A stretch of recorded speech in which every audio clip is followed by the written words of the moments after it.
Hello, can you guys hear me? Yes. Oh, this is exciting. I can't really see who's here. I see Arlene, Jane, Catherine, Bonnie, and Denise Howard. Hi, Bonnie. And Heather, all the way from Florida. Are you doing okay over there? Yep, we dodged the bullet. Okay, I can't actually hear you. Well, You my dodged husband's a out. bullet. Well, I am so glad to hear that. I was thinking about you. I'm actually going to run over and look a little better at who I'm talking to over here. Let's see who we've got. There's Bonnie. Hi, Bonnie. Other Bonnie. Bonnie, far away Bonnie. Welcome. From And the Denise UK. Howard Hello. is here, who is about to be our, I can't see these guys, so you're going to have to watch the back of my head for a minute. Let's see. And if oh, there's Carol. I think I've said hello to everybody that is on the screen. I'm really excited to have you here, Denise. I was not expecting that, but yeah, that's awesome. So, all right. So I'm going to go back over to the point where people can see my face again. So I'm Sue Donzie, if you don't know that, but I think pretty much everybody's already met me one way or another. So I'm going to go over here. There we go. How's that? Okay, yuck.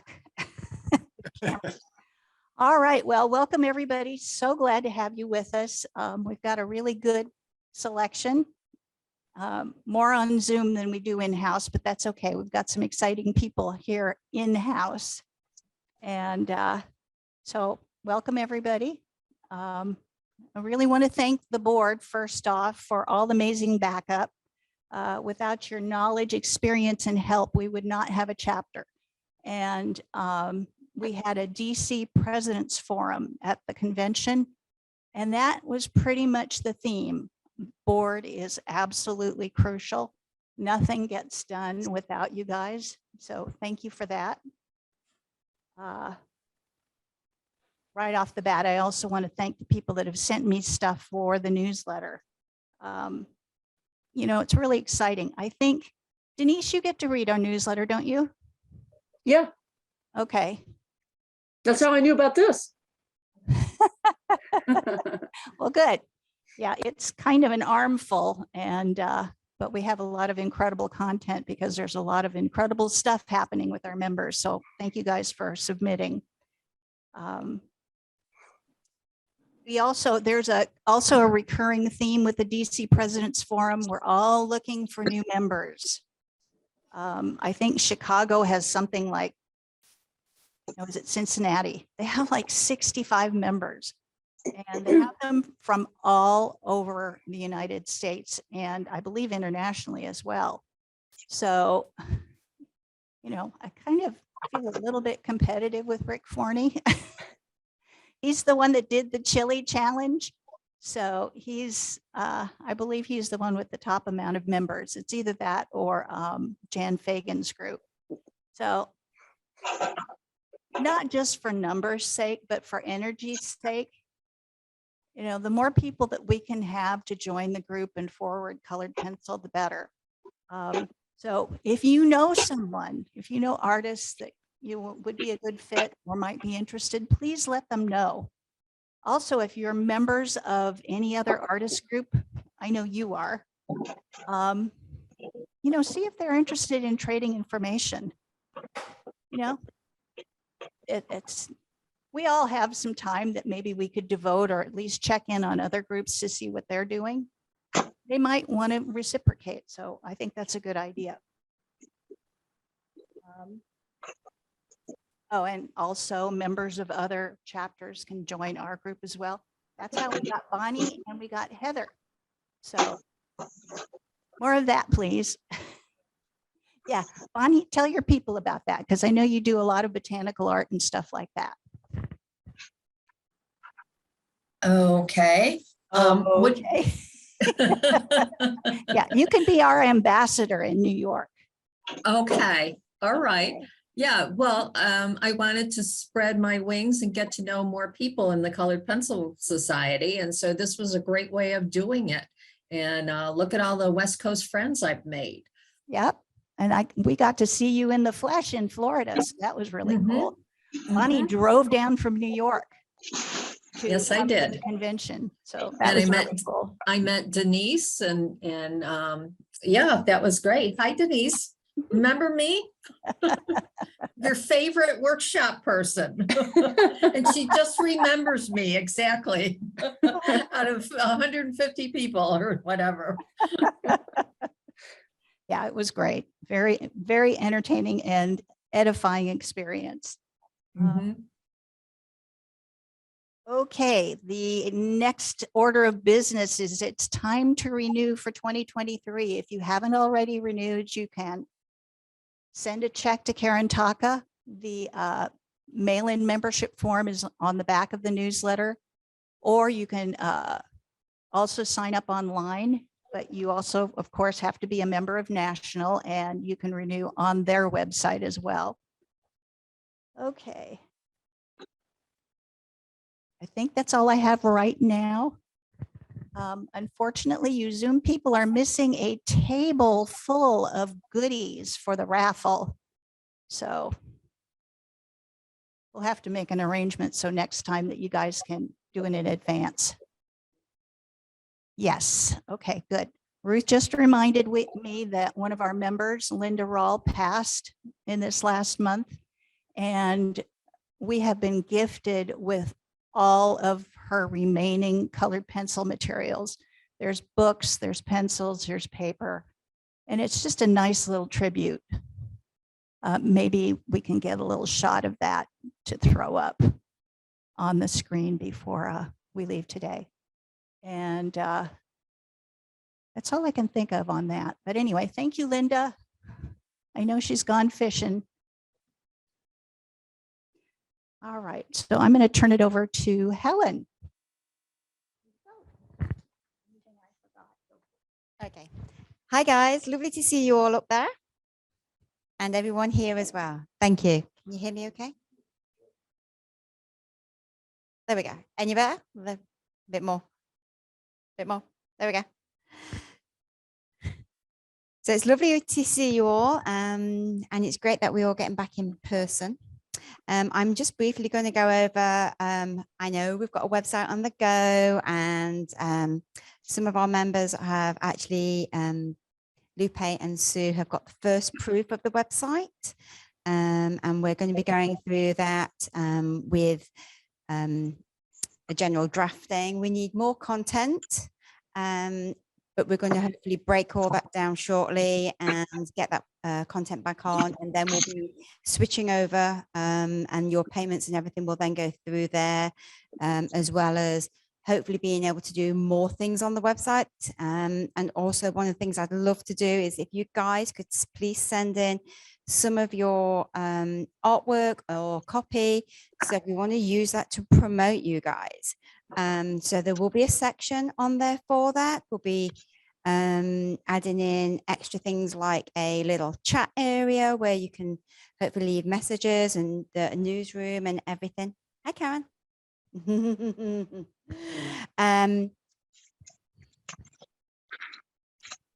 So yes, please, please, please, either email myself or Sue, and we will get that on there with your work and your copy and anything else you want to know.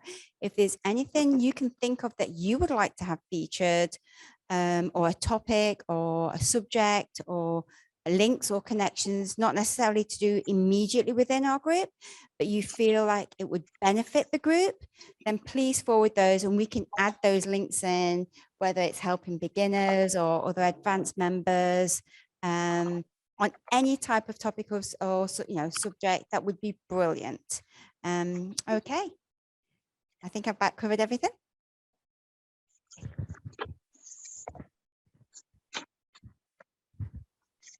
Okay, am I back on? Okay.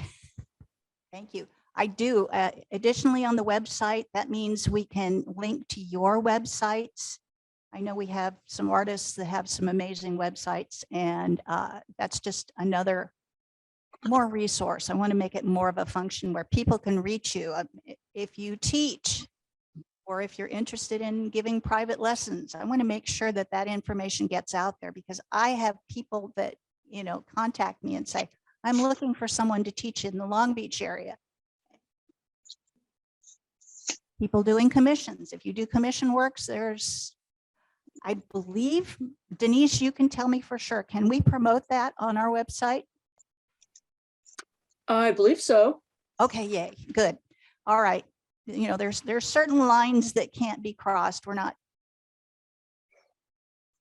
be crossed, but your information as to whether you take commissions or whether you teach or just, you know, links to your website, those are going to be valuable. And that's what we really want out of this website. Right? Where are we at for now? Okay, time for Ruth.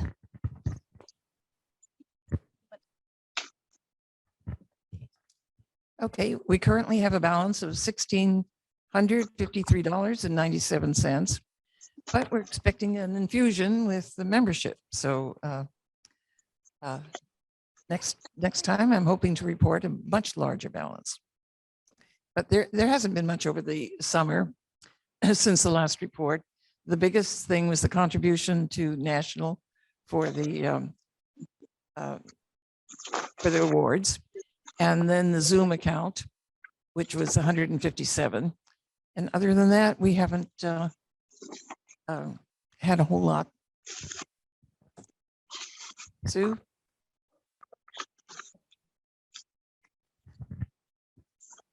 Okay, we've got Karen with membership just about ready to take over here. Hold on. And give us the latest. Well, we have 45 paid members currently. And I don't know whether, since I got here late, I don't know whether Yeah, perfect. people got, You can actually hold it up to the camera. You guys see that? Maybe we want to get closer. Okay. Ooh, we can focus.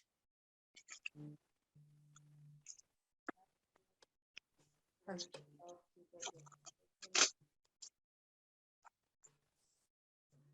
so there's two ways of paying. I don't know if you went over that.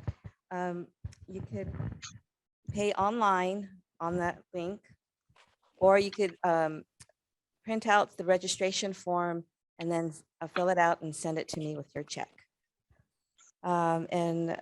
We should get our registrations in as soon as possible, hopefully by the end of October.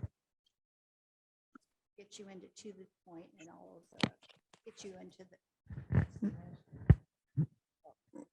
Right, the national registration gets you into the to the registry that they send out and gets you the mailings of the To the Point magazine. So everybody that's been around for a long time already knows that, but still bears repeating because those are all the goodies that we get with our national membership too. But I also want to mention our badge. I will be taking orders for any new members or members that lost theirs or damaged their badges. If you're the only one ordering it, it'll cost you $11. But as more people buy, then the price will be lower. So what I'm going to do is I'll probably put in an order in at the end of November. So if you're willing to, if you want one, just shoot me an email saying that you want a badge. And then I'll see how many members are going to buy them. Then I will contact you as to how much it'll cost you.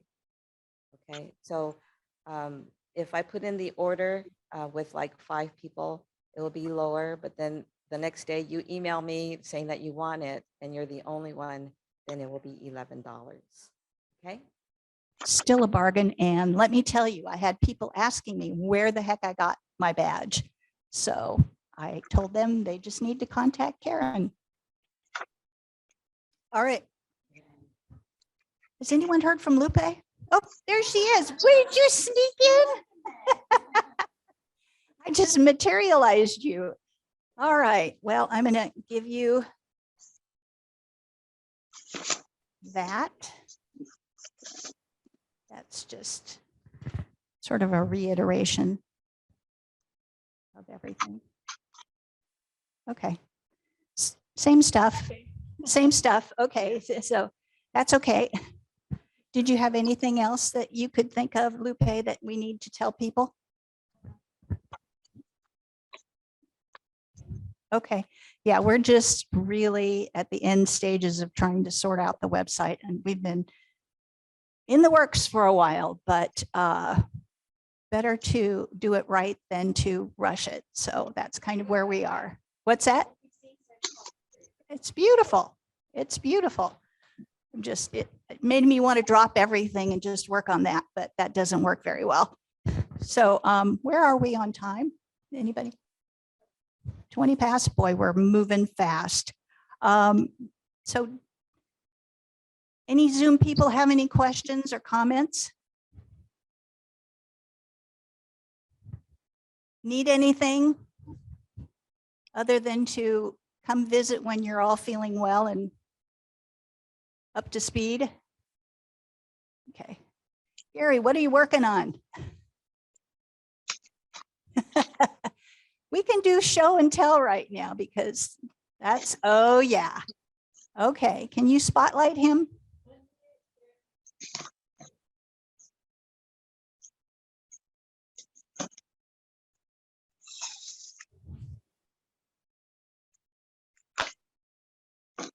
Okay, where are we? Okay, I can see him, but I can't hear him. And There we go. there we go. Okay. So that's your reference, right?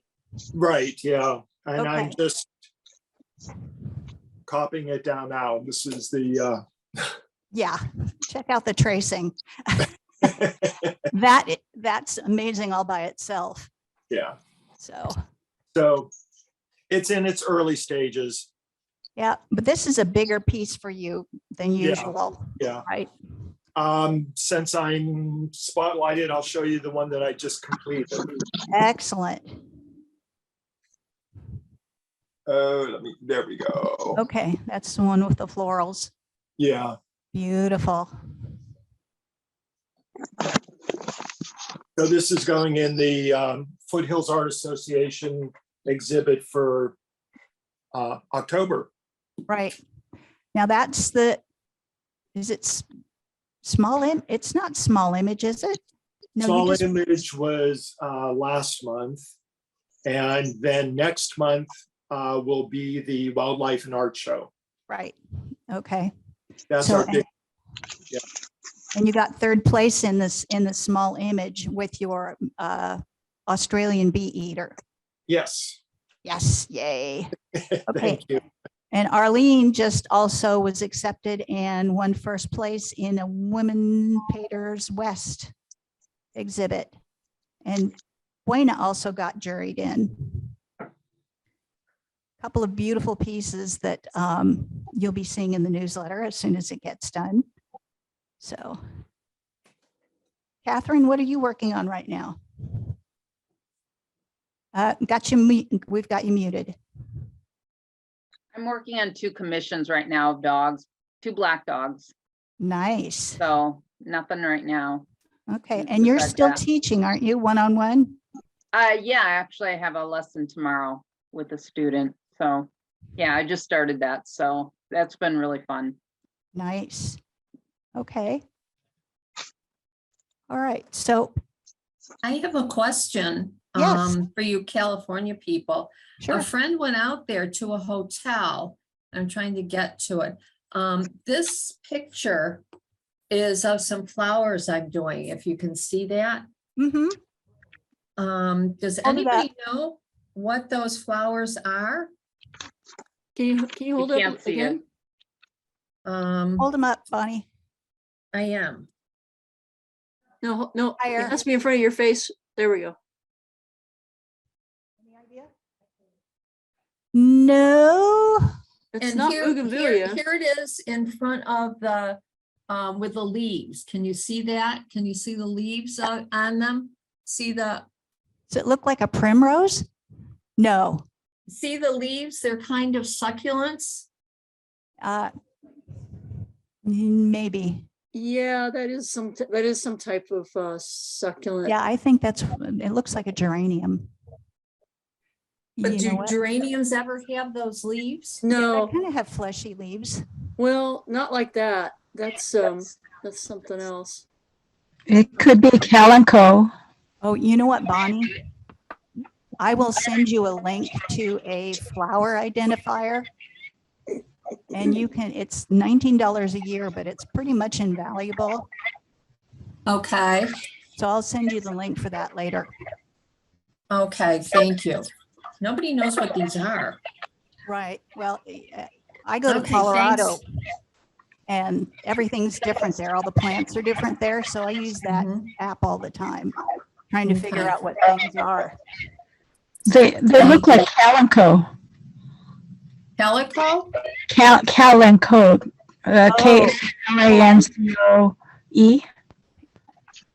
That makes sense. K-A-L, what? K-A-L-A-N-C-H-O-E. It's a C-H. succulent. Oh, yes, I I know think you're right. those, but That makes they're, sense. they're like about this big each. Well, it could be a variety of it. An offshoot of it? Yeah, a lot of people make hybrids or new breeds. Yeah, So- the leaves look exactly like those Yeah, leaves. that makes sense. You might want to look up calico and see if there's other versions of that with larger Okay. petals. But that's what they look like. Yeah, Mhm. Okay. Thank you. you're Makes welcome. sense. So, Rich, would you like to show us your artwork?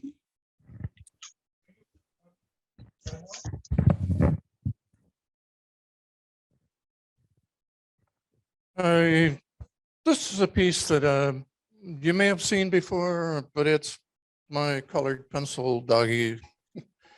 I thought our demonstrator was going to be here with other animals or dogs, but the photograph here is from my workshop in Wyoming, in August. Out of about 3,000 photographs, we had to pick 10.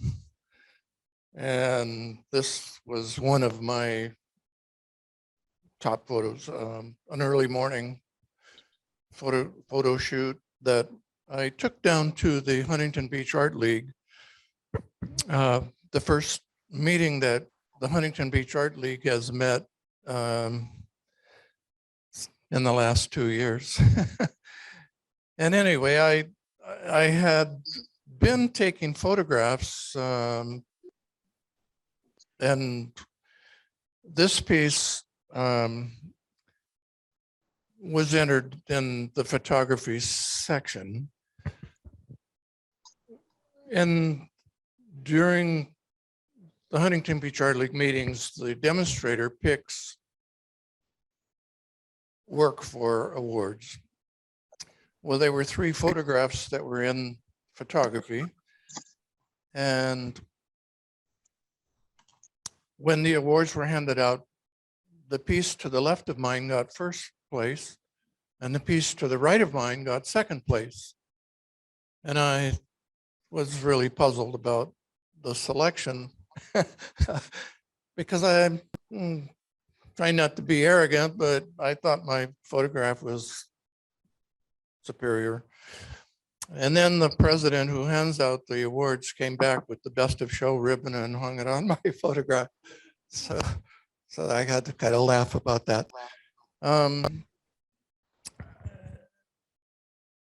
Sue has asked me about my interest in photography, and so I prepared something for her that I assume you'll publish in the next newsletter. I was fortunate to return to Wyoming to work with Jay Dickman, who won a Pulitzer Prize for his coverage of the war in San Salvador some years ago. He's a marvelous National Geographic photographer. But I think at some point I decided or thought that in order to be a better painter or a better colored pencil artist, I needed to work on my photography skills because most of my career, I photographed cars that were standing still. And now I'm photographing objects that are on the move or moving and studying more about the effects of different light, direct and indirect, backlighting, whatever. So I think that's pretty much it. Any questions? No. Okay. Thank you, Rich. And, you know, it is a beautiful photo and totally deserving of the award. And I love your doggy. I had not seen that before. So that'll be cool because One thing that's interesting about this drawing is I was observing this dog and taking pictures. And there was a moment where the dog's eyes changed dramatically. He was looking up at his owner, and I probably the person who feeds him or her.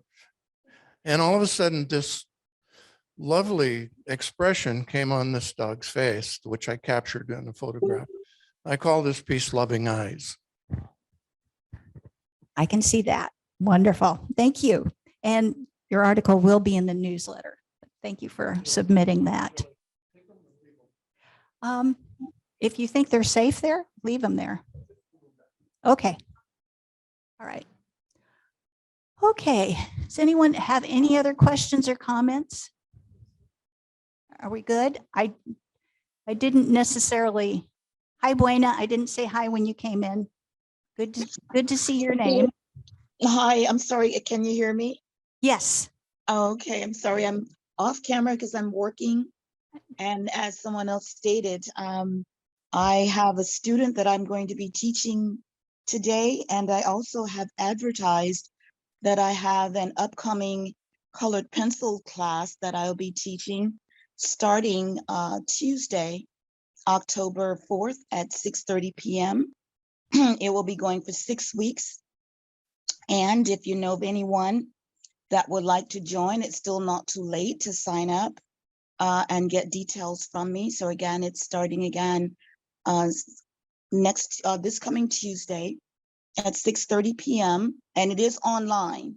So you can Beautiful. join from Buena, can you send anywhere. that to me so that I can get it posted? Yes, I will. Thank you. Beautiful. Thank you. That's exactly what I'm looking for is, you know, things like that, because we need to be a resource to people who are reaching out. And sort of on a related subject, what made me think of that is that we had some people come to our last workshop in March at the Cypress Community Center, and another lady that showed up afterwards that is looking for someone to teach colored pencil. That'll be fantastic. So we've got people that may be close to you that can come in and do that, or the fact that it's Zoom will be huge. Awesome. Also, I just found out from Ruth that looking ahead in March, the take-in day for our chapter show is March 4th, and the prospectus and everything will go out well in advance, but just to give you a heads up. And the artist reception for the pencil painting show will be March 11th. And then our Cypress workshop is on the 18th. So all of that promo will go out ahead of time, but it keeps you focused. Also, we're Explore This show is open. I mean, as far as for submissions, so we can get that started. And that's all I can think of right now. So we're going to take a quick break and get our raffle tickets sold, and we'll go over to Bonnie. Does that work out okay? I see somebody named Judy on there. Hi, Judy. Judy, where are you from? You're muted. Judy, you're muted.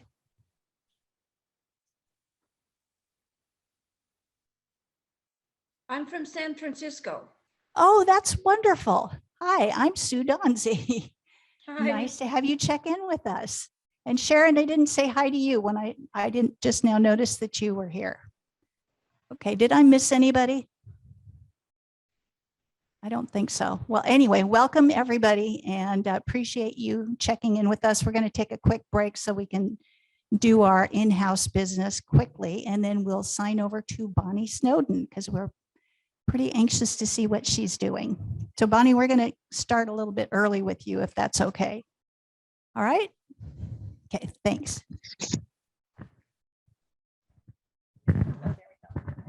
Okay, since we have people here who have not seen it, this was our chapter display and it was an exploding box. And the benefit was that it was something that I could put in the luggage. And Lupe, can you hold this thing for a minute? Yeah, okay. You see that? Okay, so it's all the different faces have 3x3 pieces of artwork by all of a bunch of artists. And it originally folded up into a box with a lid. So it's not real easy. This one's for Gary's. Maybe we can see Gary's really easy. So it's real bright and real simple. So they're all covered in plastic and they're Velcroed in place. So they're not permanently affixed. So everybody can take theirs if they want to. And Gary, if you come next meeting and pick up yours, maybe if anyone's willing to trade as you suggested, then we can do it then. But otherwise, people are taking theirs with them.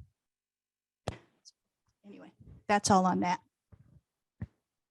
Sue, maybe we could post those, the individuals on somewhere and people could contact those people about trading. Oh, that's a great idea. I also wanted to point out that Linda Rawl that we lost, there's this wonderful little sign. I forget that you guys at home can't see that. Let's see. Back under the light. Okay. How's that? So Ruth made up a sign that talks a little bit about Linda and how she is passing on her remaining colored pencil supplies for us to use. So that's really appreciated. All right, you guys see that okay? There we go. Okay, thank you, Linda. Gone fishing. That was her big thing that she did with her family is they fished all over, I think, Alaska and all over. So I got to find out more about Linda at her service. So that was a good thing. I wished I'd known her better for longer, but I think we can say that about everybody. All right, so are we raffle ready? Okay, raffle. What's that? Okay, sounds good to me. We have way more stuff than we have people, so that'll be fun. Hopefully we'll have the option on the website to be able to do this, and we can pre-draw some of them and pop them in the box, which will be a great way for you guys to also participate that don't want to do the in-person meeting just yet. Yep, sounds good to me. Right. You know what? Let's stir it up a little bit more. Shall we continue this at the end since it's just in-house people?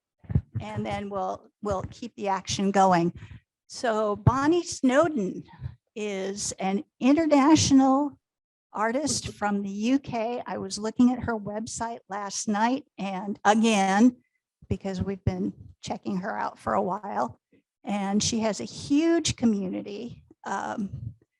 A lot of success stories. She works with people that are very beginning colored pencil artists to very accomplished, people who want to learn more skills. So Bonnie, are you ready to go ahead and take over?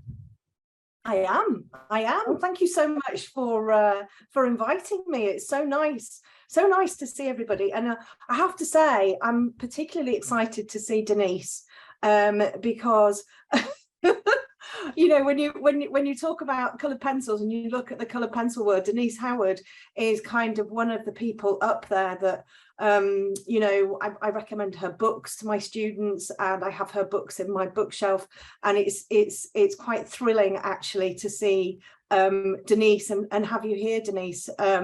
So I'm quite excited about that. But yes, I'm really happy to be here, and I've got some work that I want to show you. I can do a bit of demoing as well if you want, but I thought I'd maybe just give you a little bit of an introduction and tell you who I am and how I started. So I'm a single mum of 3. I've got 2 boys and a girl. They're all, my youngest is now 18, my oldest is 23, so they're all kind of growing up a little bit more now. I started drawing in 2016.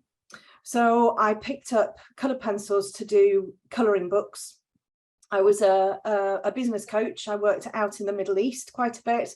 And previous to that, I was a graphic designer, and bit stressful, sort of slightly unhappy marriage. And I needed something to be able to just sort of de-stress me, basically. And that's where I discovered coloured pencils. And I can't tell you, as soon as I picked them up, I was absolutely hooked.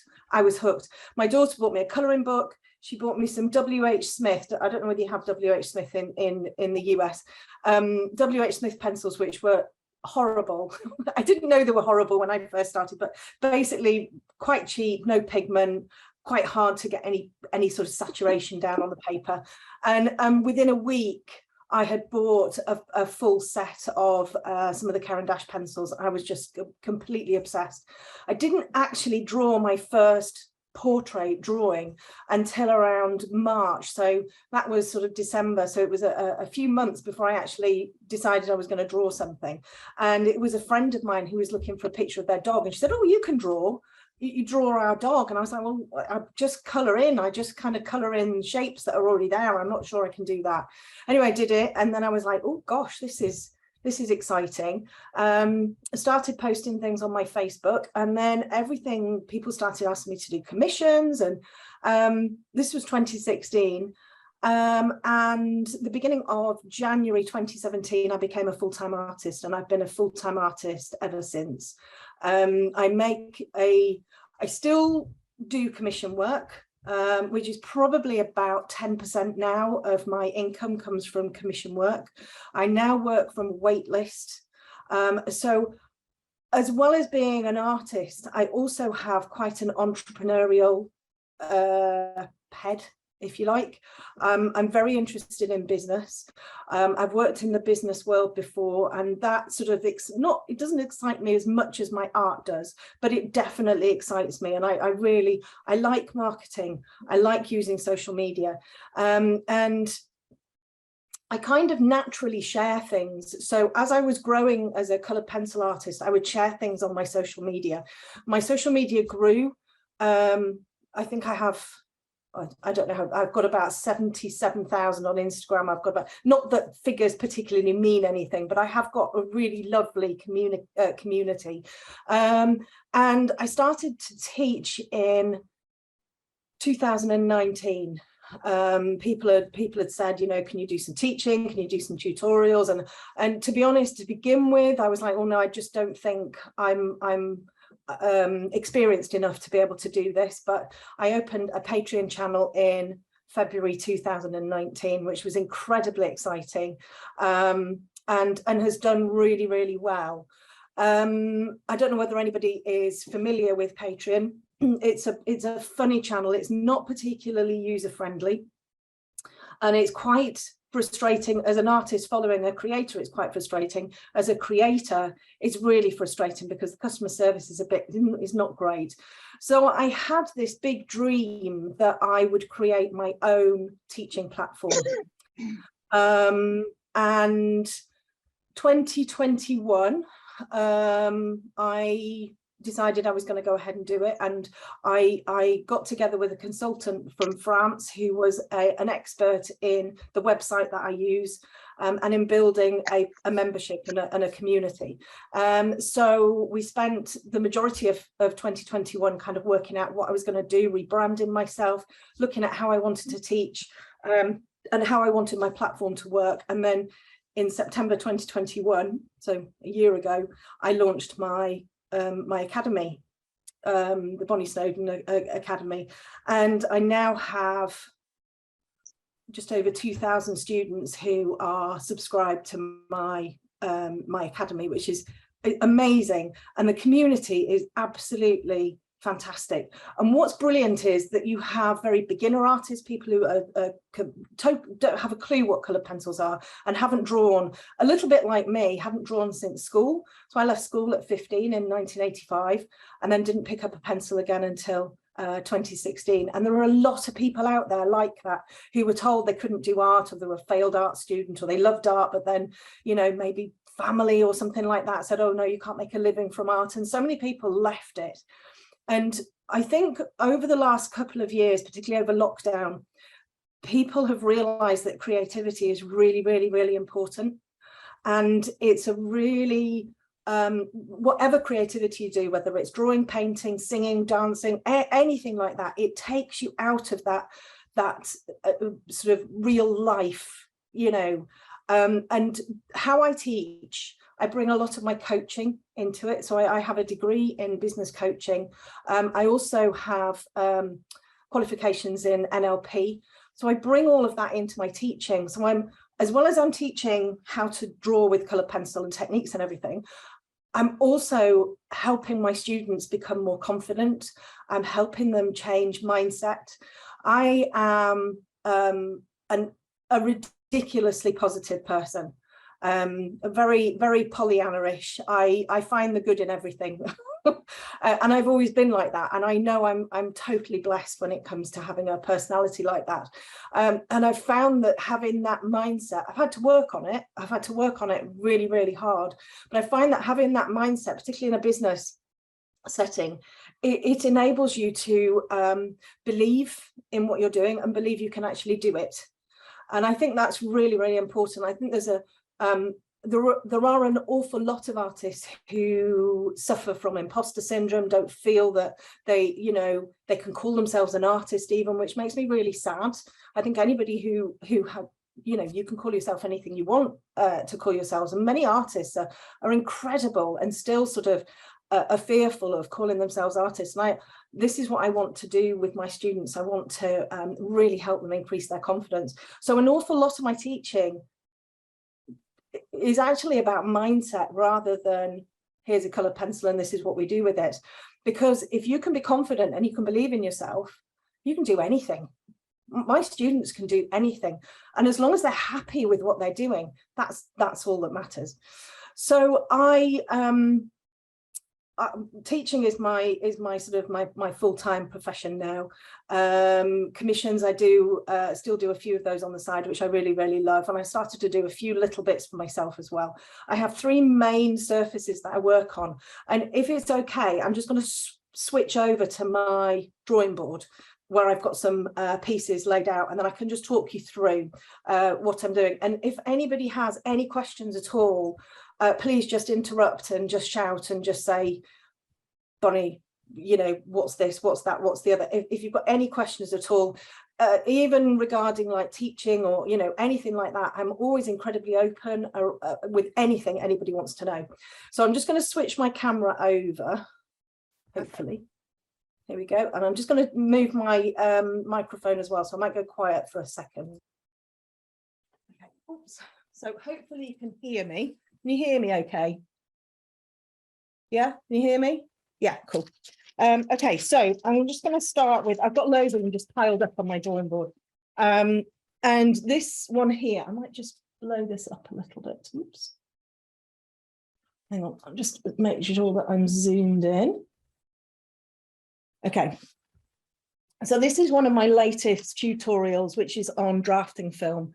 And this drafting film is one of my, I use 3 surfaces. I use pastel matte, I use drafting film, and I use hot press paper.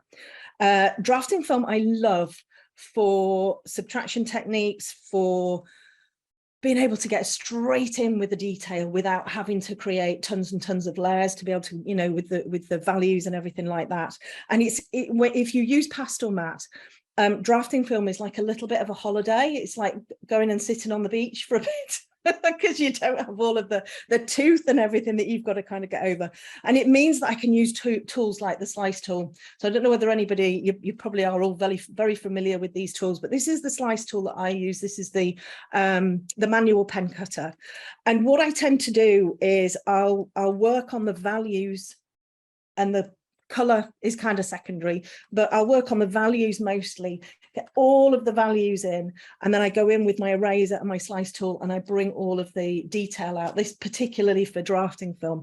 And it's a really great technique, I think, and it allows people to create some really, really great work quite easily.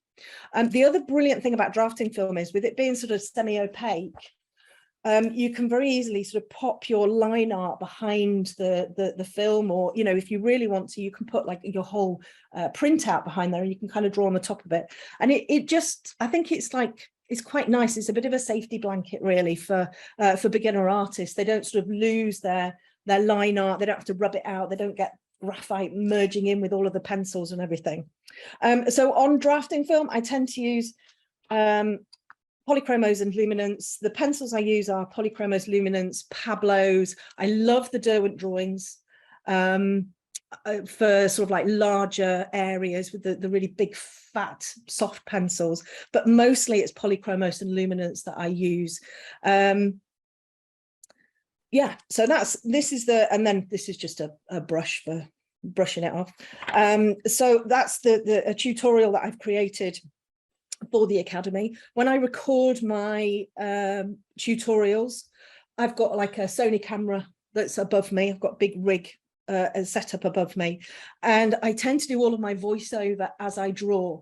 So what my students get is they get me telling them what to do, but then they also get you know, funny stories if something comes to mind. They get my dogs wandering around and interfering and everything when I'm doing my drawing.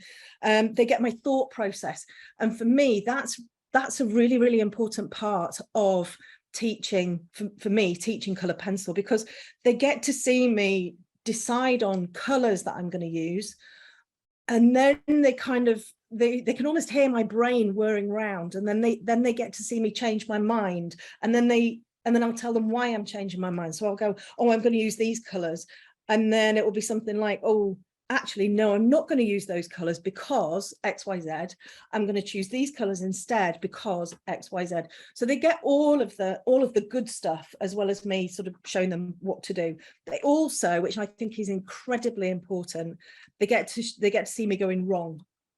So they get to see me, you know, cocking everything up and then putting it right. They also get to see my mindset around when something goes wrong, how it's not woe is me, ripping it off the drawing board, throwing it in the bin. They get to see me making a plan. Oh gosh, I've gone wrong here. Right, okay, let's just make a plan. Instead of diving in and trying to rectify it straight away, let's just sit back, make a plan, go make a cup of tea, work out what we need to do, and then usually we can rectify what's you know, what's gone wrong. So I think for me that's a really, really important part of my teaching, is that I'm incredibly transparent and I try to give everything. So that's the box. I've got underneath the box, I don't think you've got these in the US, Badger. Okay, so this is on dark grey pastel mat. It's the board, so it's the thicker one. And this was actually a class that I ran over, I think, 7 weeks. So I run an art club every Tuesday, and we have 2 hours of drawing together. People can ask questions. We do a bit of a show and tell at the end. And I usually have around between 70 and 100 and something people joining me every Tuesday, which is fantastic. It's also allowed me to really understand how to manage Zoom. It's really, when you're teaching on Zoom, oh my goodness, you know, getting people to stop talking and, you know, kind of muting people and dotting people around and everything. That's been a real learning curve for me to kind of understand how to do that. Drawing on pastel mat is a very, very different process to drafting film. For me, is all around built. Again, the values are so important. So this is one of the biggest lessons. Oh, I guess we all know this. Values are so important for realism, far more important than details and color. And this is what I try to kind of drum into my students. So we go in with all of the values first. As I'm kind of talking them through you know, the values, you get a lot of people who are just beginning, and I was exactly the same when I was just starting. I was like, well, you know, we're doing realism, we want to draw all of the details, let's get in with the details. And it's explaining why I find it better to get all of these values and everything in first. And because we're using pastel mat, it means that we can use light colors over dark, and the light over dark works incredibly well on the darker pastel mat. It works beautifully. So we've got some blues and everything coming up here, and some sort of like pale grays and everything in here. And it's a really super surface to work on. When you're first starting out with pastel mat, it's, oh my goodness, so frustrating, because there's like tooth that goes on forever. If you're used to drawing on hot press paper, you're thinking that you have to sharpen your pencil every 3 seconds, and then you end up with a long pencil to begin with, and when you're finished, it's about this big. And it's again is about learning new techniques. So I tend to not sharpen my pencils when I'm using pastel mat. I tend to use much duller pencils, which means that I don't go through them quite as quickly, basically. And again, it's talking to people and explaining why we do this. I encourage my students to watch all sorts of different artists. I think it's really important to pick up lots of different tips and use what works for you, use what works for them. And what I also try to do with my tutorials is create artists who can take lessons from what we're doing here and then transfer those into their own work. You know, you do hear a lot of people saying, oh, well, if you're just doing a tutorial, it just means that you're just copying. I don't know whether you've ever tried to follow along with a tutorial. Oh my goodness, it is one of the hardest things to do. You've got to listen to what the person's saying, the artist is saying. You've then got to figure out exactly what it is they're saying, and then you've got to translate that onto the paper in your own way. It is a really, really tricky thing to do, is following a tutorial. So I think I don't think it's, you know, a problem at all. I don't think it is around copying, but what I want to do with my students is give them some really good information that they can then take away and use in their own work. And that's one of the things that I'm quite sort of passionate about. Okay, so this one here is, hang on, I'll just zoom out on that one. Yeah. Hang on. So this one is on light fast paper. So this is on a hot press paper.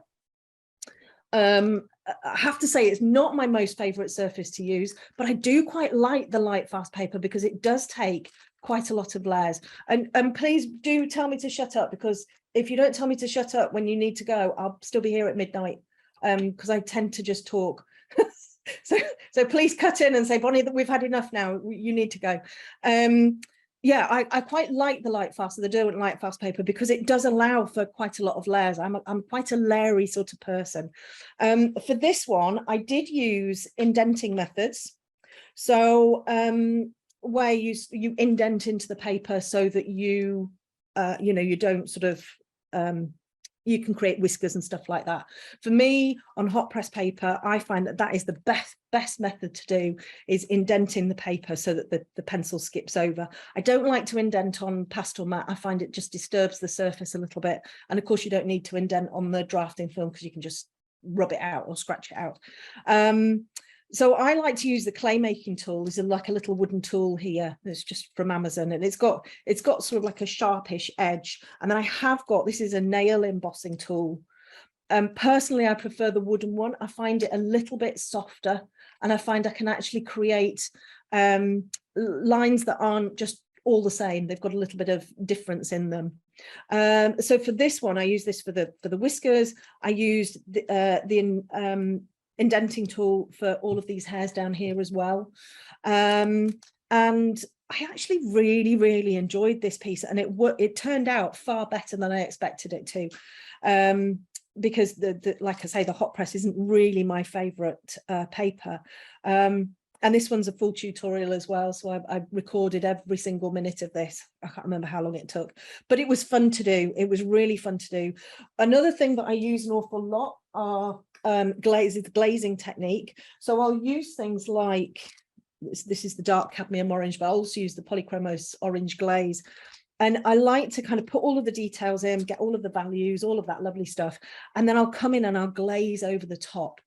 And what that does is it just enriches everything. It pulls everything out. It makes it even more vibrant. And I'll do this an awful lot with black animals. So black Labradors, that kind of thing. I'll glaze with bright pinks. Pink Madder Lake is one of my favorites for using on black fur. I'll even use things like a yellow ochre to add a little bit of extra warmth to the black. You just need to be careful that it doesn't go green. But I love the glazing technique, and I think it works really nicely just to add those little finishing touches. So that's oops. That's that one. This one again is on this one is on drafting film again. So this guy is the Hi, Bonny, can I just stop you one moment? Yes, of course. Could you explain to our members a little bit more about the light fast paper? Because we have different papers here in the US than we do in the UK. Okay, yes, of course. So the light fast paper is made by Derwent. It came out a couple of years ago. Did it come out a couple of years ago? I was actually on the they had a group of artists working on this paper, giving feedback and everything, and I was actually very honoured to be within that group. It's very, if you know Fabriano Artistico hot press, I think, is it the warm white, traditional white, something like that? It looks very similar to that. It's a similar weight. I think it's 360 gram. It's got it feels relatively smooth. And it's a creamy color. You can see, I don't know if you can see there against the white there. It's a definite sort of creamy. It's quite creamy actually. What's really lovely about it is that it takes a lot of layers, and it doesn't have, I don't know whether anybody uses the Fabriano in the UK.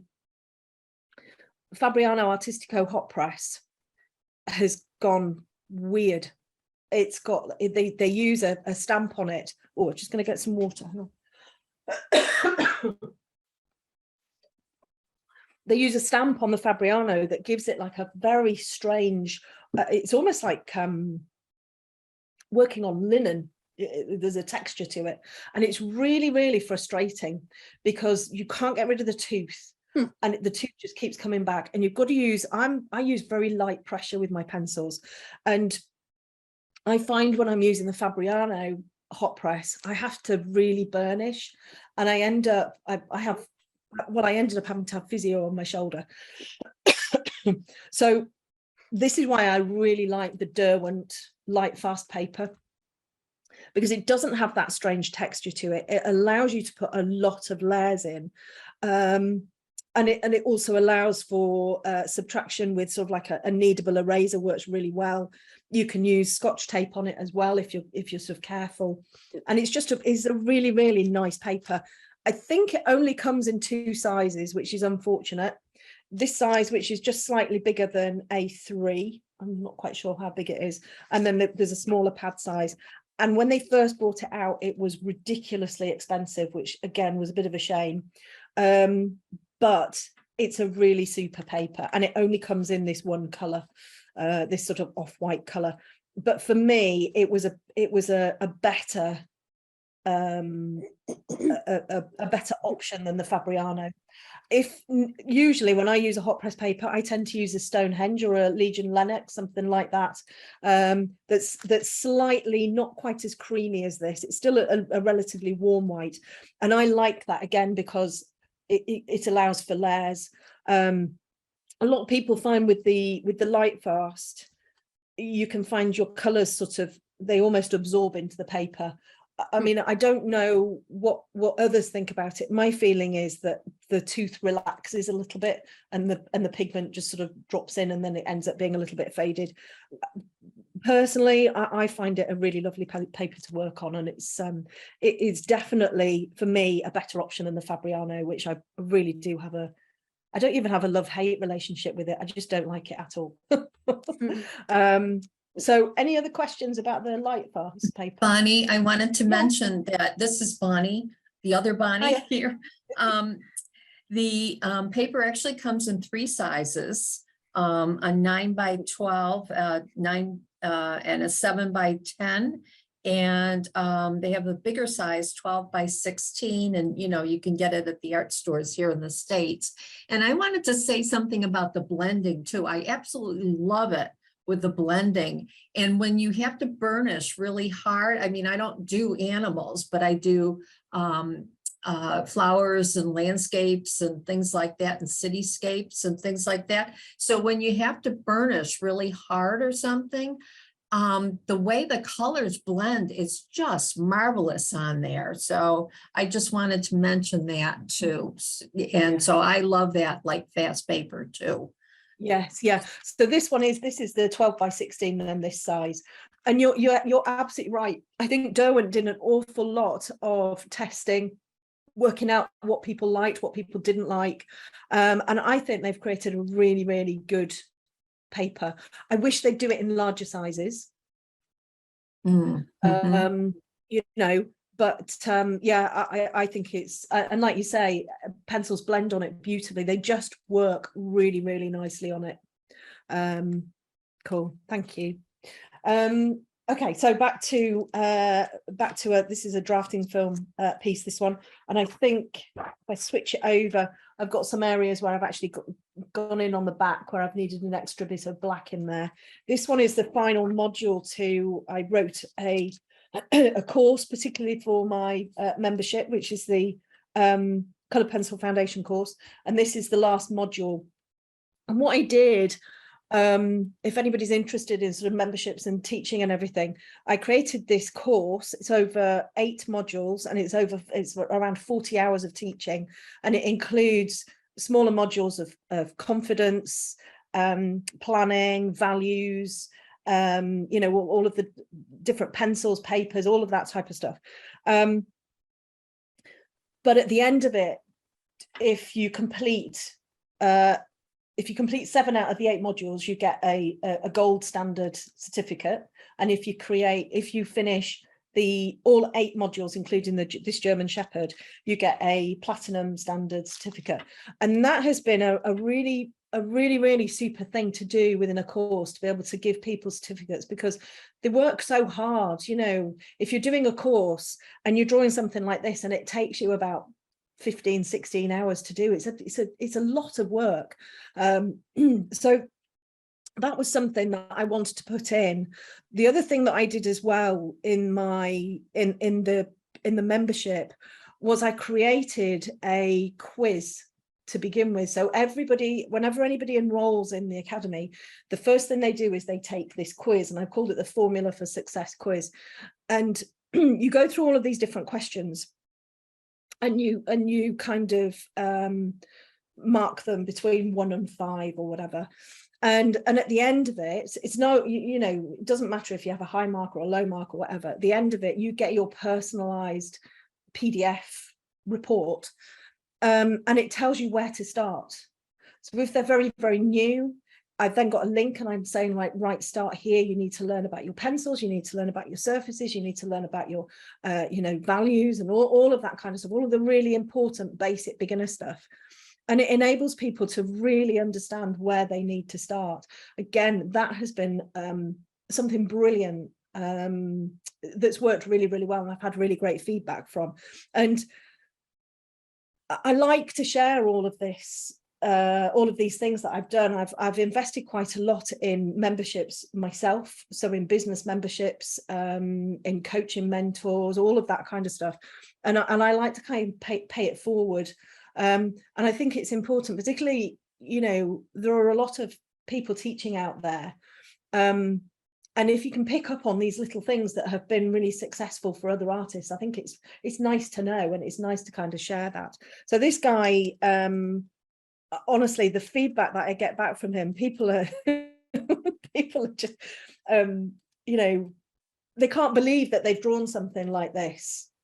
You know, I mean, he's quite a spectacular looking dog, but to be very, very new to color pencil and then to come away with something that you're incredibly proud of, I think is wonderful.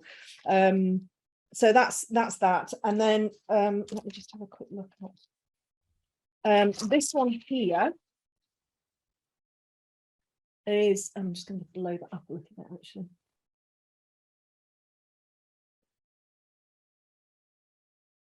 So this is on the white pastel mat.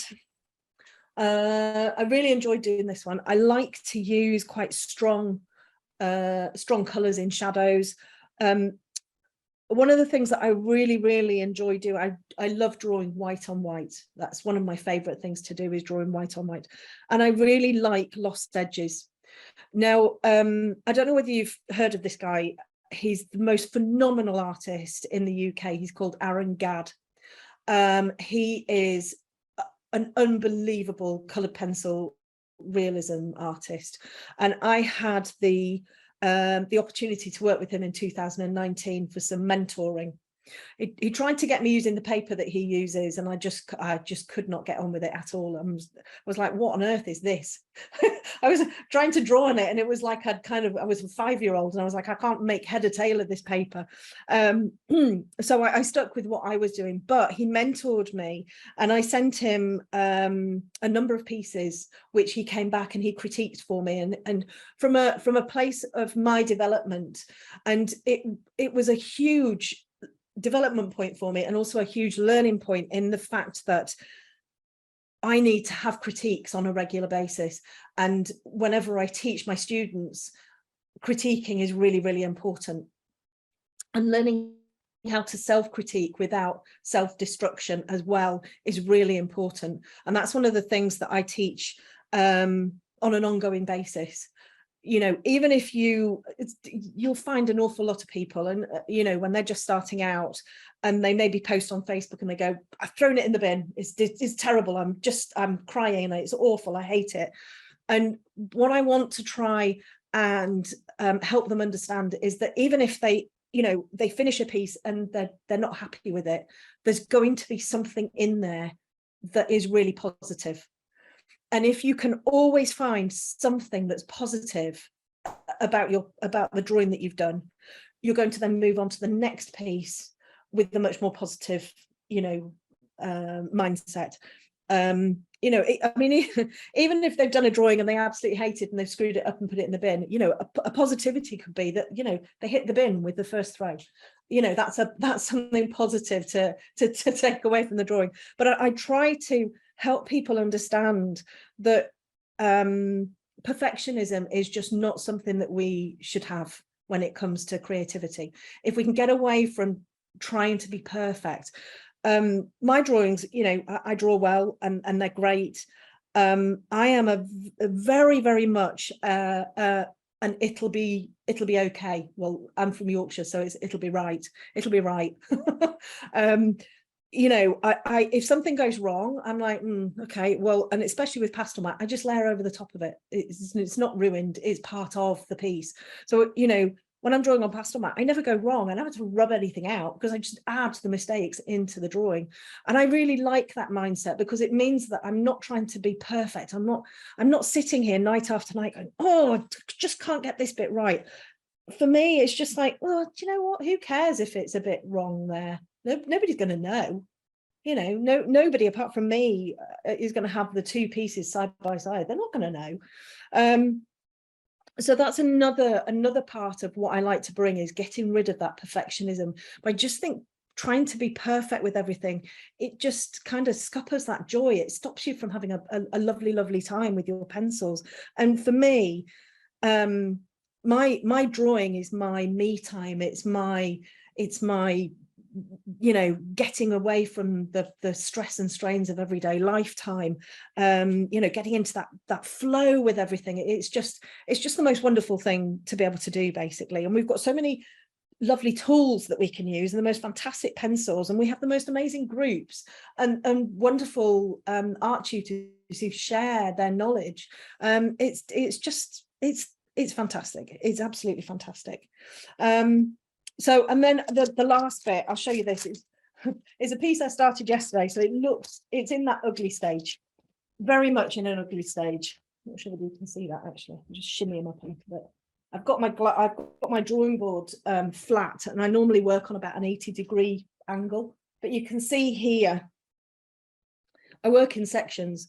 So I've done the ear, I've done the eye area, and I put an Instagram post up before because I'd drawn my outline. So when I do my outlines, I'd create them on an iPad. So I can freehand quite well, but it takes me a long time, and I don't have now really the luxury of time. So I create my outlines on an iPad, and then I project the outline onto my pastel mat, and then you can see it's quite sort of rough and ready and not particularly good. But with this particular dog, I kept on looking at it and thinking, oh God, this face looks weird. It looks more like a horse than a dog around his nose. And it was because we've got these big lumpy bits out here, and I've kind of got a line coming down the nose, but actually the hairs are going to be coming over, and we're going to be able to see the background through it. So this is really not a good representation of what the dog's nose looks like. So I've done an Instagram post on that, just to say, when something like this happens, even though I work in sections, I might then just kind of plot in some of these hairs and just work out where these hairs are going. I need to put a huge amount of layers in here now, but just kind of getting a little bit sort of sketchy. And this is how I like to start my pieces. I start them very sketchy and very loose. You know, my wrist is always quite loose. I'm all about the feel. I like the feel of my pencils. I never use odorless mineral spirits. I never use like blending pencils or anything like that. I only use my pencils. The only thing I do use on the odd occasion are cotton buds, particularly on pastel mat, and I find they work really, really, really well. Mostly with the hard, dry pencils like the polychromos and the Pablos.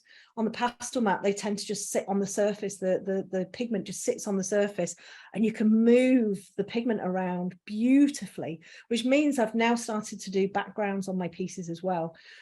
I can't use pastels. I don't know whether you've heard me coughing. I'm very, very susceptible to dust. And my studio needs a really big dust. And obviously you get dust from pencils, but pastels I cannot use at all. So I can't use pan pastels. I can't use pastel pencils. My throat just closes up, and I can't speak. So I find using the polychromos and the Pablos for my backgrounds has worked really nicely, because I can just use a nice gentle pressure and I can move them around with something like a cotton bud.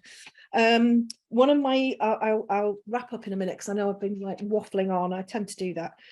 One of the things that I use an awful lot is the box there, the Faber-Castell kneadable eraser. I tend to use it in one big lump. I don't nip little bits off. I'm an all or nothing kind of girl, really. So I just kind of, you know, knead it around, and I use this for creating little bits of hair. And again, it's wonderful when you're using those hard, dry pencils like the polychromos and Pablos, because it just lifts off really, really nicely. And I tend to use this for a little bit of blending, a little bit of smoothing, but particularly for adding texture and everything in there. Works really, really nicely. And then on this one as well, I've used a little bit of the Derwent drawings in there as well for some of these really black areas, just to get a bit more density in there. I use black a lot. I know a lot of artists don't use black. I use black in over the top of my colors. So all of this here isn't actually black, it's dark blue. And I'll put kind of black in there as well, but I do tend to use my blacks quite a bit. And that's it really. That's it. I don't know whether anybody's got any questions. I'll just come back and come back onto the screen.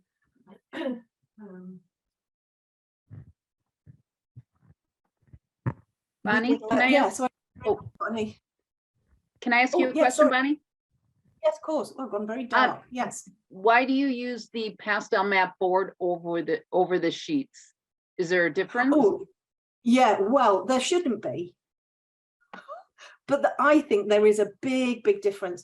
So I like to work on the white pastel mat, and I find the white pastel mat board is significantly smoother than the pastel mat sheet. If you use pastel mat, you will know that there are quality issues that you kind of have to get over. You just have to suck it up and just get on with it. You know, you get little marks in there, and it's just one of those things, really. And I love pastel mat, and I just like, well, you know, I've just put up with it. But I find that the board, particularly in the white, is much smoother, and it's more. You still get all of the layers, but I find it's a much nicer experience. Some pieces of pastel mat, it's like drawing on concrete. I don't use those ones, sling them out. But you know, I find it's much smoother, much smoother. The other thing that you get with the pastel mat board is you get a bit of a bow in it. I see so many people going, oh, there's something wrong with it, there's a big bow in it. I don't know, how I see it is that it's a moisture difference between the backing board and the surface, and that's why you've got a bit of a bow. I use magnets, really strong magnets, and just, you know, hold it down with the magnets, and it's absolutely fine. But yeah, that's why I use the board over the sheet. Great, thank you. Yeah, no problem. Also, Bonnie mentioned the person who was giving her critiques, and we looked him up quick, and his name is Aaron Gadd, ARONGADD, in case you want to look at his work. So thank you for that, Bonnie. Yeah, you do want to look at his work. It's absolutely phenomenal. I mean, it's just like, it's like scarily good. And the lovely thing about Aaron is that I've sort of tried to kind of get through osmosis is that he doesn't worry about how long his work takes. Those who teach, I'm sure you have students that are like, how do I speed my colour pencil work up? How do I get it quicker? How can I do this quicker? For me, the whole reason that I love colour pencil is because it's so slow, and it's just wonderful just to be able to just take my time doing stuff. And that where Aaron Gadd comes from is he doesn't care how long something takes. It takes as long as it takes. He has a quite a unique way of drawing. He draws on a board that spins round, so he's got like a spinner thing, and he draws one way, and then he spins it, and then he draws another way, and then he spins it, and then he draws another way, and then he spins it. I'm not that patient to be able to do that. I'm just like scribbling, but his work is really it's super, really nice, and he's a really nice man as well. Can you spell that last name again? It's Gadd. Yeah. So so I love what I do. I absolutely love what I do. I've built my business on teaching.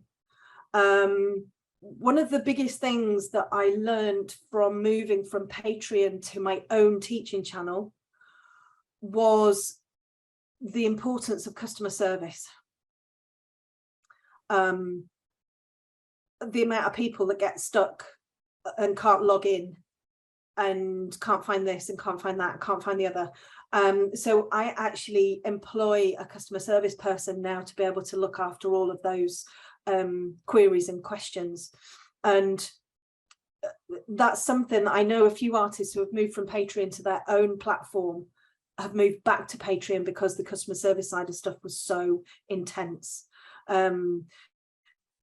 You know, I think that was something I hadn't realized that it would be, so many people would be asking questions about. And what it's led me to do over the year that I've been running the academy is actually get people's feedback, change things, so that this time when I launched a couple of weeks ago, we hardly had any questions about how do I find this, how do I find that, because we created a video that's put in front of people straight away when they join, navigation video. We've also created a PDF guide that people can download and got all of the information on there as well.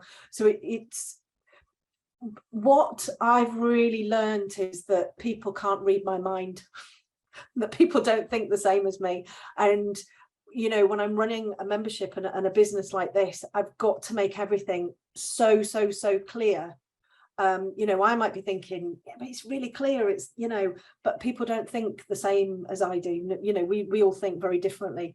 So feedback has been really important for me, and to kind of implement that and change things.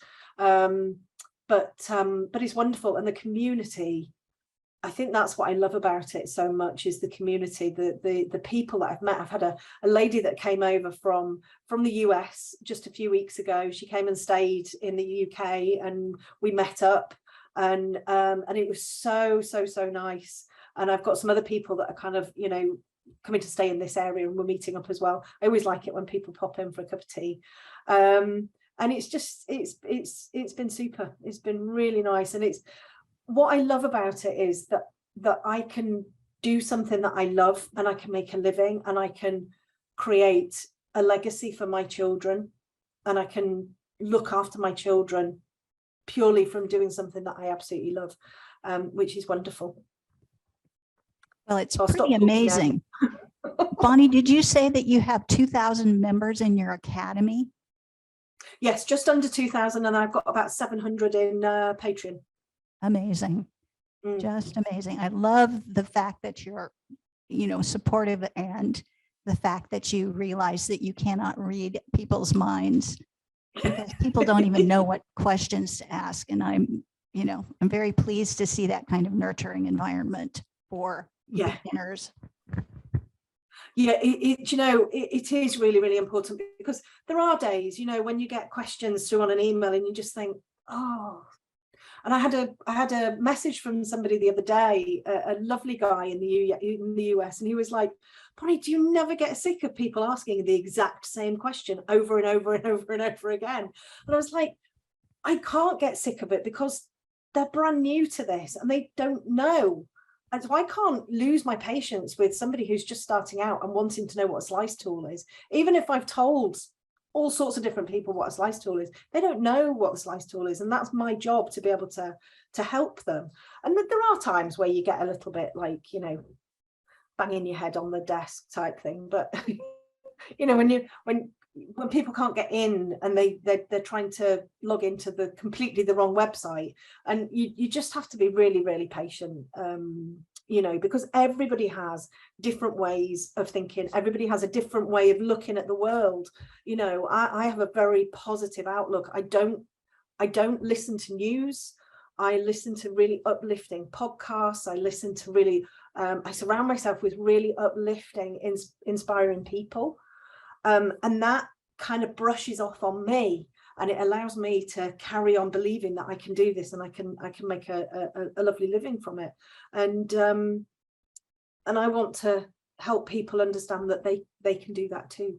It's really important for me to help people believe in themselves and understand how amazing they are with their art. Bonnie, I have a question. I know you do a lot of animal portraiture. In fact, I can't think of anything I've seen of yours that isn't an animal. So I was curious if you do other subjects as well, like landscapes or humans or florals or anything like that. Yeah, so I've just started to do humans. And I think I've scared quite a lot of my students, because I've become really interested in humans. Like, I get incredibly excited. I've done 2 full human portraits. I'm just starting on my 3rd one. I've done, let me just, I think I've got one here. So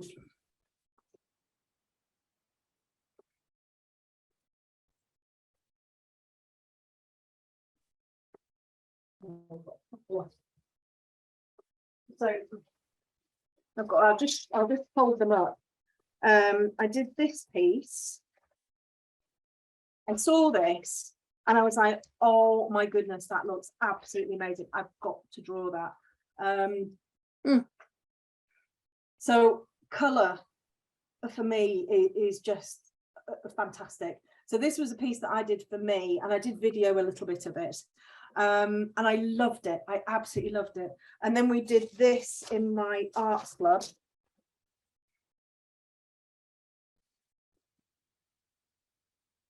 Very nice. Wow. So we did that in art club, and I'm still learning. I'm still learning around, you know, skin texture and all of that kind of stuff. I tend to use pastel mat because of the blending that I can get on the pastel mat and because it's my favorite surface. And then I have done 2 flowers. I noticed that I was looking on your website the other day with on Facebook and Instagram, and I noticed you've started to do a gentleman with a hat on that you've just popped down for the moment. Do you have a sneaky peek that we could have a little look at him, or is he out and about? Yes, no, I'll go and grab him. Hang on, I'm just going to stop my video so you don't see me falling over stuff. Hang on a second.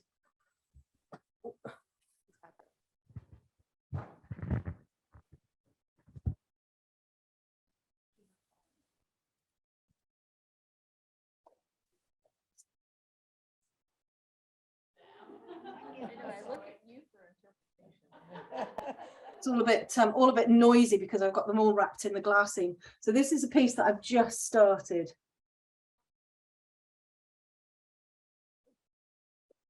So he's got a really interesting face. And he's got like a sort of like a flat cap and everything. And I need to work more into the hair detail there because there's more sort of wiry hair and everything in there. But I'm really enjoying that. I've had to take him off my drawing board because I've got some commissions to finish, but he's fabulous. I think the humans and the animals are definitely something that I'm getting more interested in. Landscape, I live in a really beautiful area. So I live in North Yorkshire and I have fields all around me, and I have the White Horse of Kilburn that I can see from my house.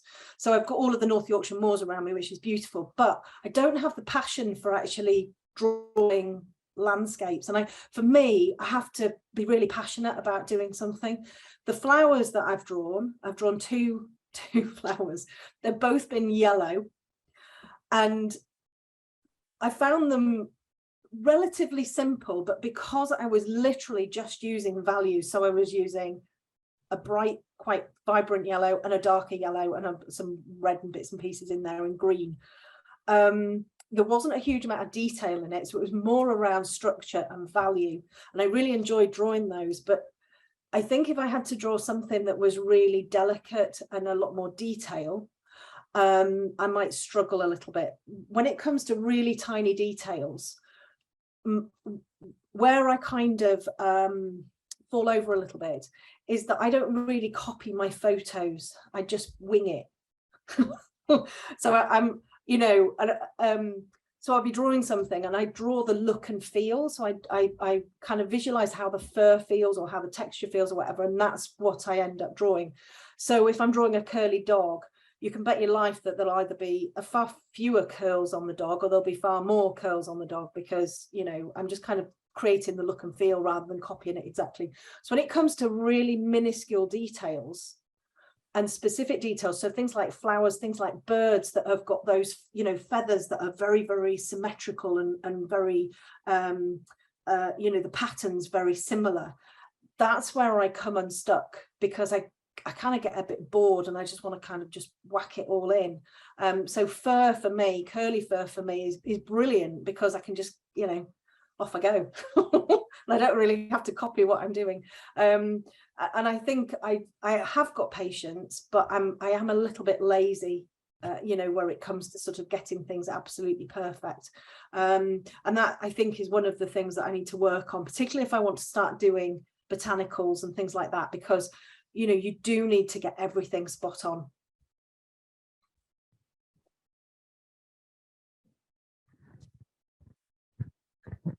Well, that's all incredible. Do you, okay, go ahead. So Bonnie, I want to both thank you and curse you, because after I spent all of this time tracing out one of my drawings on regular paper, after you started talking about drafting film, I decided to do it on drafting film. So once again, thank you and curse you. Pleasure. I think a lot of people curse me. Well, at least you don't have to retrace it, Gary. You can just put it on the back. Just shove it underneath.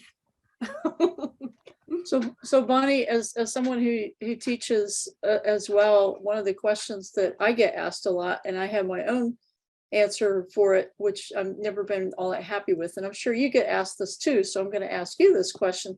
How do you decide which surface to use for a given piece? Oh yes, we get asked that all the time, don't we? So this is my answer.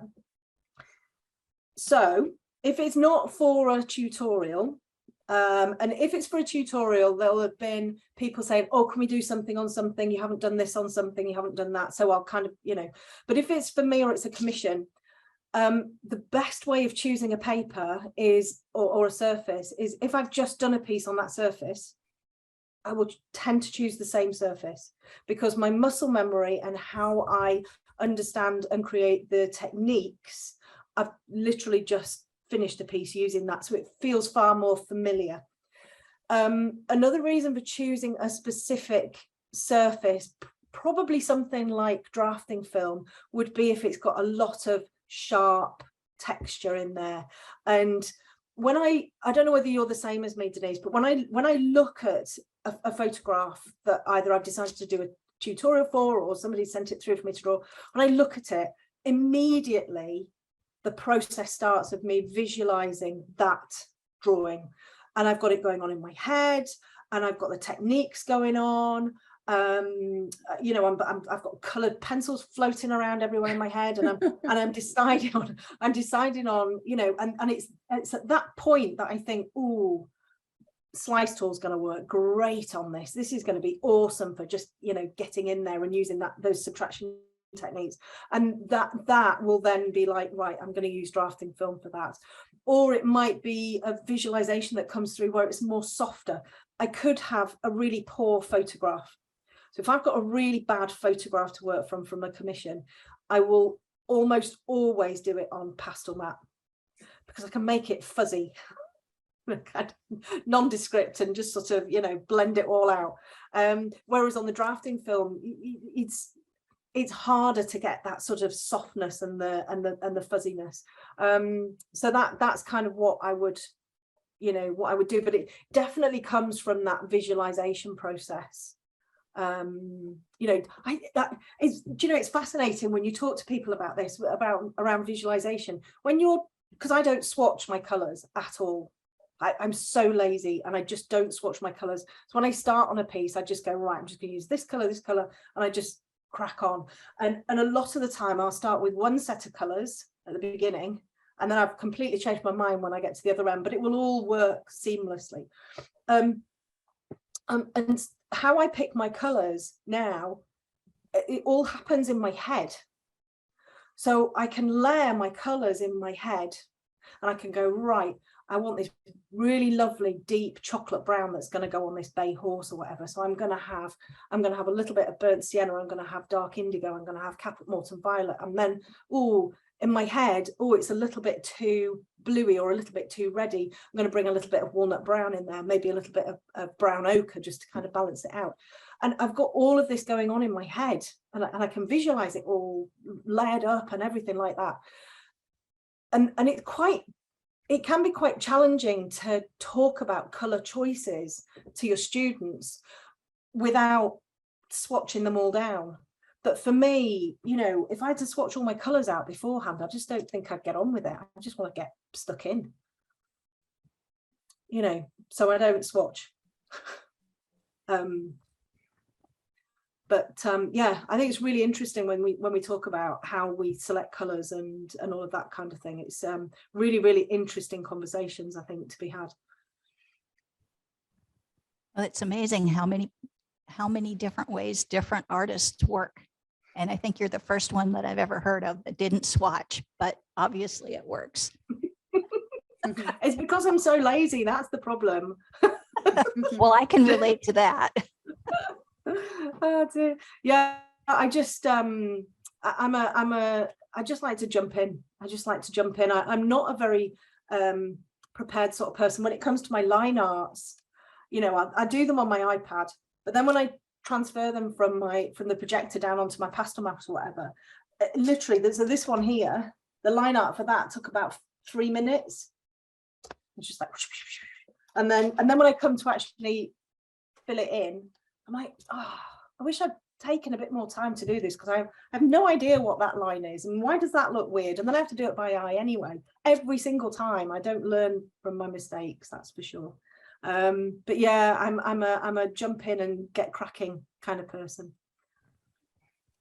I swatch to avoid starting. Oh, procrastination, yes, that's a really good procrastination technique.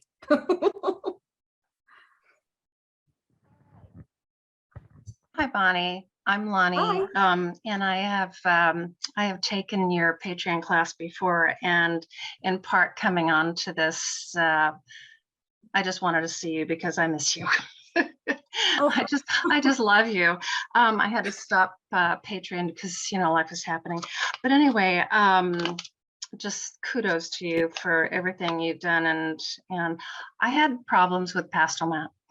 And so what is your, for people that have problems with pastel matte, and I know I've seen many answers, questions and whatever, but it's been a while since I've been back on you. And I get your weekly scribble every week, so I love that on Facebook. And actually you were talking about the differences and showing the types of paper and that sort of thing, you know, so that was right in line with what Denise was just asking. So it was a reiteration of pastel matte. What do you generally hear that comes back from the people that you've taught that they have gotten over the hump of the tooth? I think it's all around learning techniques that help you, and also embracing the grain of the pastel matte. Yeah. and just going, do you know what, it's there so that I can, if I go wrong, I can put more layers in, I can put more color in, I can make it richer.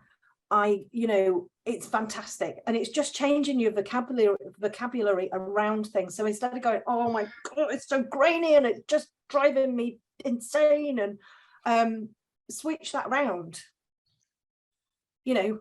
And actually it's there to help. It means that we can do so much more with it. But learning techniques on pastel matte, I think, is really important. We'll all have different techniques. For me, I really love to use Pablos over the top of some. I'll always start with the polychromos. So start off with polychromos or Pablos, but I'll always start with those hard, dry pencils. I find if I started off with a softer pencil, like a Light Fast or Luminance or something like that, the pigment tends to be softer. It tends to be, because it's kind of a bit, in the UK, we call it claggy. It's a bit sort of sticky. It isn't sticky, but it can kind of feel like that. So when you put it on down onto the grainy surface, it kind of sticks to the tooth. And then when you try and lift it out or erase it or whatever, it doesn't really go anywhere. But if you put those harder, drier pencils on, you can lift them up quite easily. You can move them around quite easily. They kind of, you can see the grain coming through, but it's getting it in your head that that's okay. You know, we don't have to worry about the grain, because we know that it's part of the process, and we can get over that if we use some of these different techniques. It's not about just layering and layering and layering the same color over and over and over again. I like to bring in lighter colors over dark. So for, say, black fur on a white pastel matte, I will probably start with maybe a cold grey 2 polychromos. And I'll bring in, I like to bring in a feel of texture right from the start. So almost like you saw on the piece that I'm just drawing, almost bringing in the direction of the fur as you sort of start, rather than just filling in like a whole area with just cold grey 2. So it'll almost be like I brought in sort of like a bit of a sketch.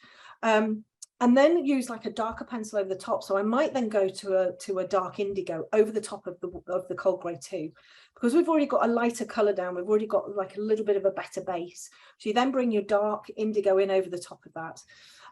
Then I would go light again, and going over the top of that dark indigo with lighter is going to lighten it up. but you'll see immediately that it will start to smooth it out, and you'll start to see it looking smoother. This is probably where I bring in a Pablo. So the Pablo light grey is fantastic. It's that cooler kind of grey, and it's quite velvety when it goes on the surface. I'm very much about the feel of my pencils. So I got my layer of my dark indigo. I might then go in again with the light grey over the top. I might then start to put a bit of black in there. What will happen is when you start to bring those darker colours through, your grain is going to start coming back again. So you just counteract that with a lighter layer, dark light, dark light, dark light, until you get to the point where you can start to use a little bit heavier pressure. And because you've got lots and lots of lovely layers of pencil in, the grain just starts to disappear. And it works really well. But it's understanding it's a process. I think also when it comes to realism, you know, we can't just get realism in one layer. Just one layer is a sketch. It's not realism. And we need to put lots and lots of layers, and we need to work on the values. And I honestly think it's so important to understand the importance of values.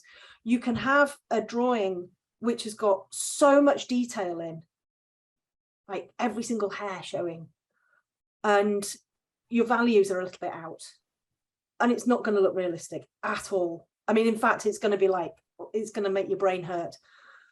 Whereas you can have one that's like your values are spot on, you've got some gorgeous contrast in there and no detail at all. It's going to look really super realistic because it's your values that are so important. And this is one of the things that I try to sort of help my students with. Many people just like to put all of the details in. So they're drawing a dog and you've got every single bit of fur in there, every single little bit of fur.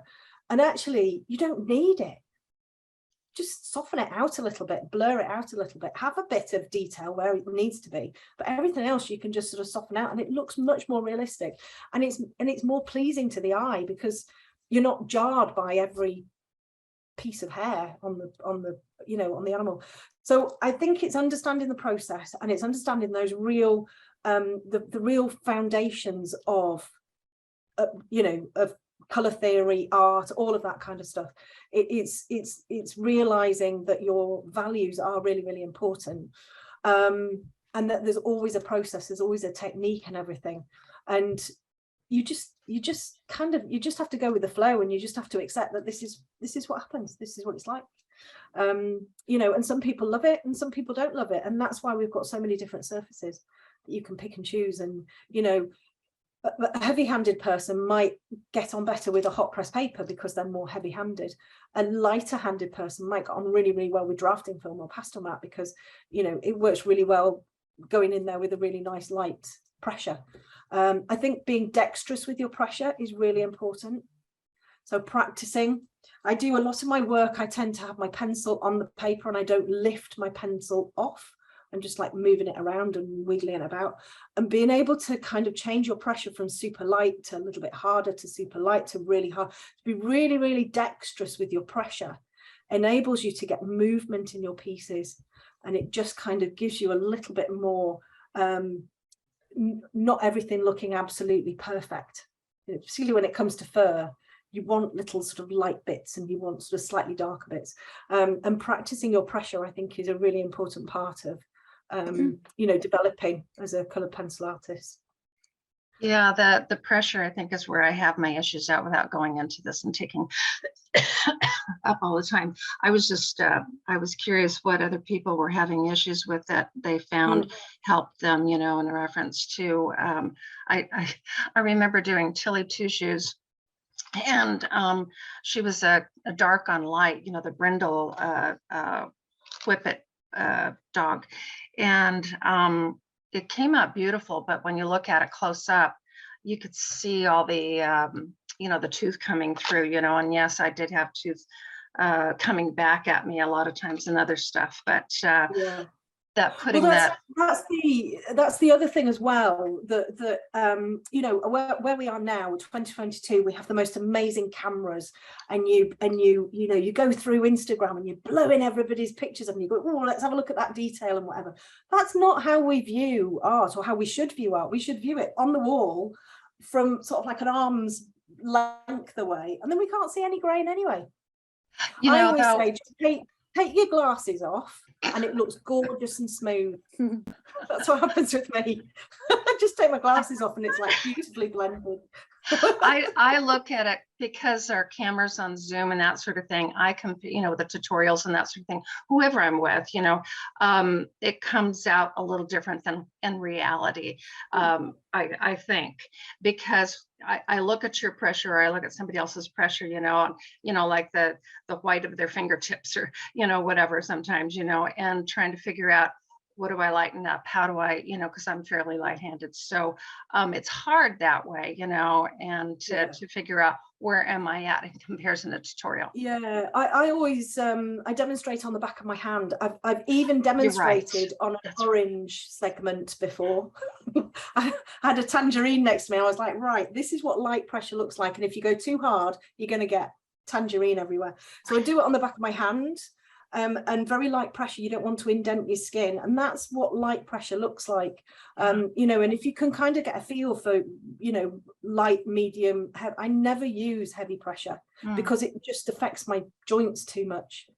You know, and yeah, I'm naturally light-handed. When you finish up a piece, is there any tooth left over on it? Yeah. I mean, is there tooth coming through? Yeah. Okay. Yeah. Huh. I've never had a chance to ask you that question. So. Yeah, I think, and a lot of the time, so say I'm drawing a horse, and if you're familiar with horses, they have very short, sort of velvety, stubbly fur underneath the sort of the eye bit there. For me, a couple of layers on pastel mat and let that grain come through, perfect, because you've got what the hair looks like. So I use the pastel mat to my favor, and I'm not replicating a glossy photograph. I'm creating a piece of art. And I sometimes you don't want the tooth to come through, but other times the tooth coming through actually adds to the piece of art. Yeah, sure. Yeah, I do keep thinking back on Tilly, and I don't really know if you remember her, but well, yeah, it would be her. But yeah, it was dark on light, so the tooth was coming through. But anyway, thank you, Bonnie. I'm sorry, girls. Thank you for putting this on. Oh, pleasure. So ladies, this is Sue again. We are getting very close to the end, and I'm going to ask anyone that's joining us that's not a member. We have a lady from San Francisco, and we have Lonnie. Would you please send us your email address to the link that you got to join us so that we can send you a copy of the recording? And I want to thank Bonnie for this invaluable talk. Learned a lot. Can't believe you have 2,000 members in your community. That's unbelievable. So obviously you're giving a lot of value for your service. And we really appreciate all of you that are joining us today, and hope that we hear from you so that we can send you the recording. Thanks again, Bonnie. I know that we will be doing more with you. I would kind of like to work out a deal where we can do an online workshop for our members. That would be awesome. Oh, I'd love to. Honestly, I feel so honored that you've asked me to join you. If anybody knows me, you know how much I like talking. Well, I appreciate it, because I don't think I could talk for 2 hours straight. Oh God, I can talk for days. It's a talent, and the fact that you don't wind down, and I don't think I could do that at all, but it's much appreciated, and I know we'd like to work with you in the future. So we'll get together and get some particulars on that.